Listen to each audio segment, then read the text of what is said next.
දන්නවද? අපි කය ස්කෑන් කරලා බලනවා වගේ හිත ස්කෑන් කරලා බලන්න පුළුවන් සාර්ථක ක්‍රමය මේ සතිය හරහා කරන්න පුළුවන් කියලා. සතිය කියන්නේ හිත ඇතුලේ තියෙන CCTV කැමරා එක. අනිත් අයව රෙකෝඩ් කරන කැමරා එකක් නෙවෙයි.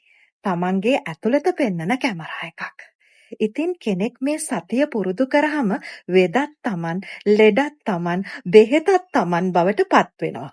සතිය පුරුදු කරලා අන්න ඒ තත්වයට ගිහාම ඒ කෙනා තමන්ටම කවුන්සලර් කෙනෙක් වෙනවා. තමන්ටම සැබෑ මිතුරෙක් වෙනවා.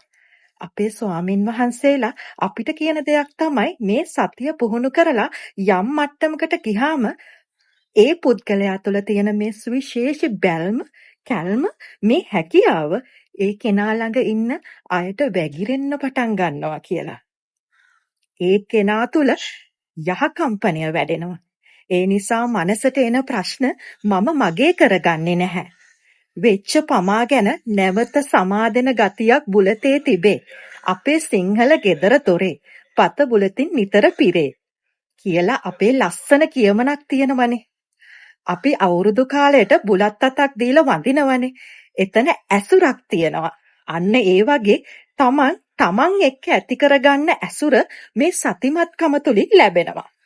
ඒත් කවදා හරි නිහඬ වෙලා තමන්ගේ හිත දිහා බලලා තියෙනවද? මිනිස්සු ලෝකයට පෙන්වන්නේ එක චරිතයක්. හැබැයි හිත ඇතුලේ ජීවත් වෙන්නේ තවත් වෙනස් චරිතයක්. හිනාවක් ඇතුලේ තරහක් තියෙනවා. නිහඬකම ඇතුලේ වෛරය තියෙනවා. ආදරය ඇතුලේ අයිතිකාරකම තියෙනවා. යහපත්කම ඇතුලේ ඊගෝ එකක් හැංගිලා තියෙනවා.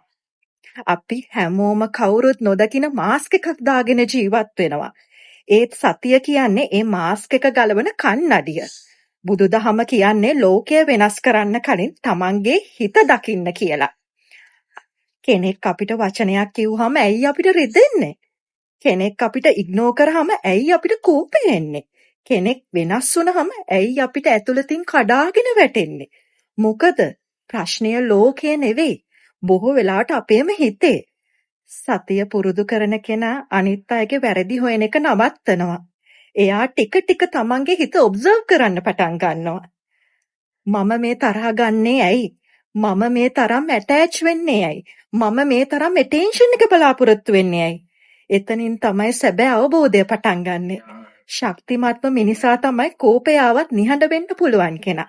රිදුනත් වෛර නොකරගෙන ඉන්න කෙනා. බිඳුනත් අනිත් අය බිඳවන්නේ නැති කෙනා.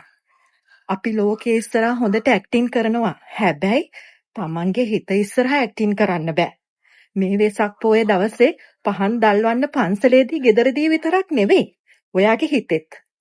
තරහ අඩු කරගන්න, වෛරය නිදහස් කරගන්න, රිදුණු මතක අමතක කර හිත නිවා ගන්න.